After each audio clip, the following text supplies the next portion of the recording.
राम राम दोस्तों, स्वागत है आपके अपने YouTube channel RJ education help पर।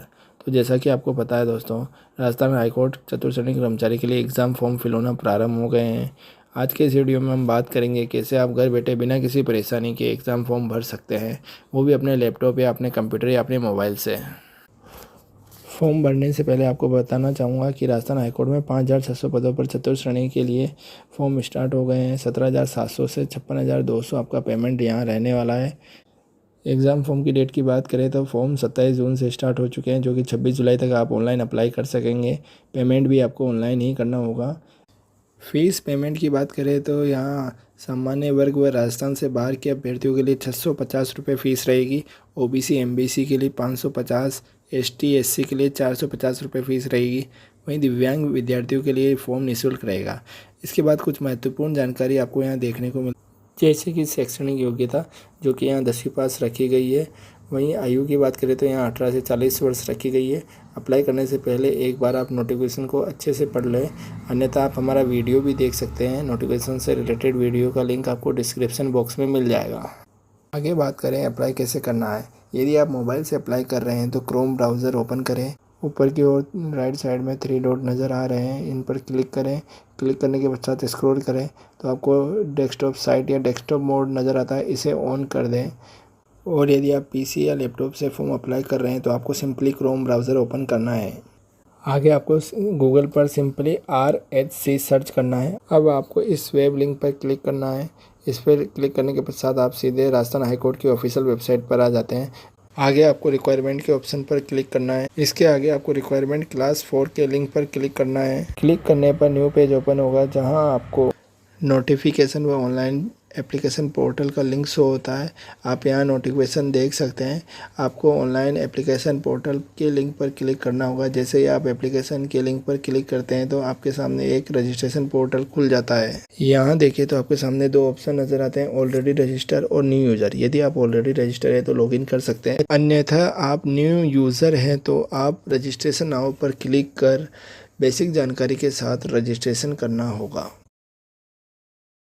क्लिक करने पर आपका रजिस्ट्रेशन फॉर्म खुल जाता है, जहां बेसिक जानकारी के साथ आप रजिस्ट्रेशन करना है। सबसे पहले आपको अपना नाम एंटर करना है, फिर फादर नेम एंटर करना है, इसके बाद मदर नेम एंटर करना है। इसके आगे जो भी जेंडर है वो आप सेलेक्ट करिए, फिर अपना डेट ऑफ बर्थ यहाँ डालिए। के बाद आप अपने एक्टिव मोबाइल नंबर डालकर OTP से वेरीफाई करना है।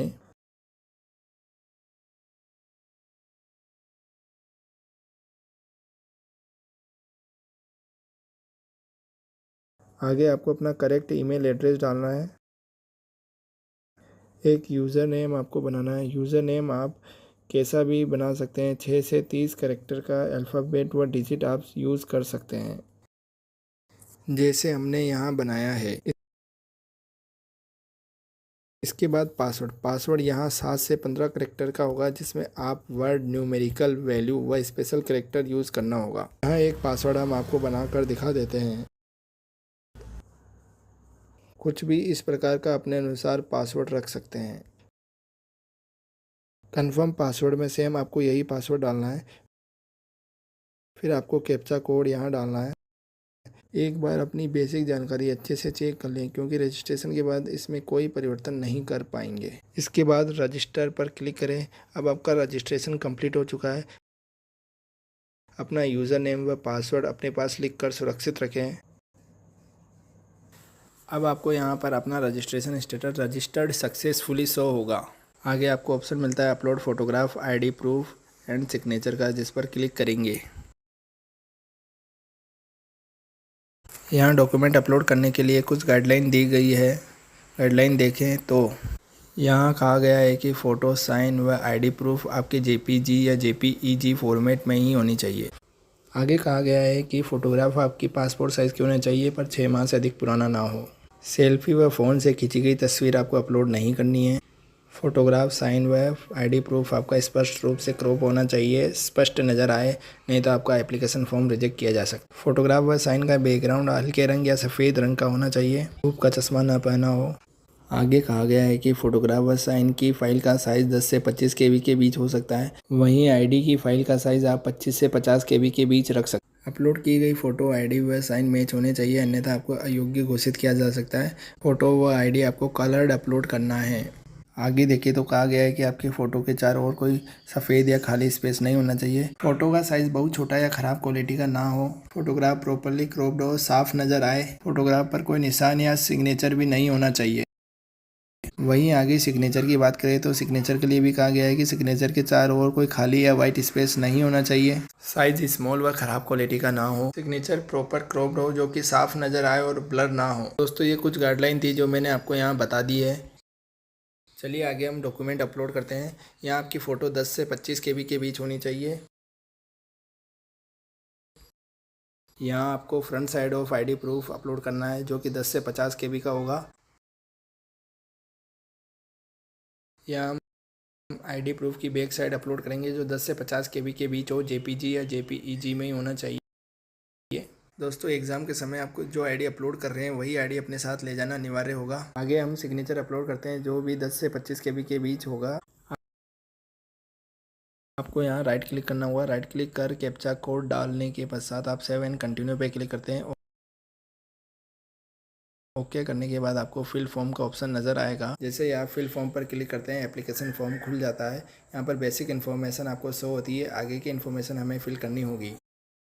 यहाँ सबसे पहले आपको अपना वैवाहिक स्थिति सेलेक्ट करनी है। मैरिड या अनमेरिड आप सेलेक्ट कर सकते हैं। आगे आपको मूल निवासी सेलेक्ट करना है। अगर आप राजस्थान के निवासी है तो राजस्थान सेलेक्ट करें। अदर स्टेट के निवासी है तो आप अदर स्टेट सेलेक्ट कर सकते हैं। यहाँ ध्यान दीजिएगा कि अगर आप अदर स्टेट के स्टूडेंट हैं तो आप केवल जनरल से अप्लाई कर पाएंगे। यहाँ आपकी कैटेगरी ऑटोमेटिक जनरल हो जाती है। आगे आपको राष्ट्रीयता सेलेक्ट करनी है। फिर आपको क्षेत्र या एरिया सेलेक्ट करना है, जिसमें दो कैटेगरी मिल जाती है, टीएसपी व नॉन टीएसपी। यदि आप टीएसपी जिलों से आते हैं और आपके पास टीएसपी एरिया का सर्टिफिकेट है तभी आप टीएसपी सेलेक्ट करें, नहीं तो आपको नॉन टीएसपी करके अपना ज़िला सेलेक्ट करना। आगे देखिए तो यदि आप मेरिट कैंडिडेट हैं तो आपको यहाँ 1/6/2002 से पहले जन्मे बच्चों की संख्या डालनी है। 1/6/2002 से 22/6/2024 के बीच जन्म लेने वाले बच्चों की संख्या यहाँ डालनी है। वहीं 22/6/2024 के बाद जन्म लेने वाले बच्चों की संख्या यहाँ पर फिल करना है। इसके बाद नेक्स्ट ऑप्शन आता है कैटेगरी का। आप जिस भी कैटेगरी से हो, general, EWS, SC, ST, MBC, OBC, वह आप सेलेक्ट कर सकते हैं। दोस्तों बताना चाहूँगा, यदि आप जनरल कैटेगरी के अलावा स्टूडेंट है तो आपका सर्टिफिकेट राजस्थान सरकार द्वारा जारी किया हुआ होना चाहिए। प्रमाण पत्र संख्या आपको यहाँ डालनी होगी। सर्टिफिकेट जारी होने की दिनांक आपको यहाँ डालनी होगी। आगे आपको पीएच कैटेगरी के बारे में पूछा गया है, जिसमें आपको यस या नो कर सकते हैं। यदि आप पीएच कैंडिडेट है तो आपको अपनी विकलांगता की श्रेणी यहाँ डालनी होगी। आगे आपको यहाँ पर अपना विकलांगता प्रमाण पत्र अपलोड करना होगा, जिसे आप पीडीएफ फॉर्मेट में 25 से 200 केबी के बीच अपलोड करना है। आपसे कुछ जानकारी मांगी गई है, जिसमें आपसे पूछा गया है आप राज्य के मूल या अस्थायी क्षमता के सेवारत कर्मचारी है, आप डिफेंस सर्विस पर्सन है, आप एक सर्विसमैन है, या आप उत्कृष्ट खिलाड़ी है। आप अपनी कैटेगरी के अनुसार यस या नो कर सकते हैं। दोस्तों आगे देखिए तो आपसे अपने एड्रेस की डिटेल मांगी गई है। अपना पता यहाँ लिखें। अपने शहर या गांव का नाम यहाँ दर्ज करें। अपने ज़िले का नाम यहाँ डालें। अपना पिन कोड यहाँ पर भरें। आगे आपको अपना राज्य सेलेक्ट करना है। आगे देखें तो आपसे न्यूनतम शैक्षणिक योग्यता, जो कि सेकेंडरी होनी चाहिए, की जानकारी मांगी गई है। बोर्ड का नाम यहाँ डालना है। आप जिस भी बोर्ड से पास आउट हैं वो नाम डाल सकते हैं। यदि आप Rajasthan secondary education board Ajmer से पास आउट है तो आप BSER अजमेर लिख सकते हैं। उत्तीर्ण होने का वर्ष यहाँ दर्ज करें। डिवीज़न आपको यहाँ डालना होगा। इसके बाद आगे देखिए तो अदर इन्फॉर्मेशन की जानकारी आपसे मांगी गई है, जिसमें आपसे पूछा गया है कि आपके एक से अधिक जीवित पति पत्नी है, क्या आपने शादी में दहेज स्वीकार किया है। आप इन सभी को अच्छे से पढ़ के अपने अनुसार यस या नो कर सकते हैं। इन सब के बाद आपको नीचे डिक्लेरेशन का ऑप्शन मिलता है, तो आपको आई एग्री पर क्लिक करना है।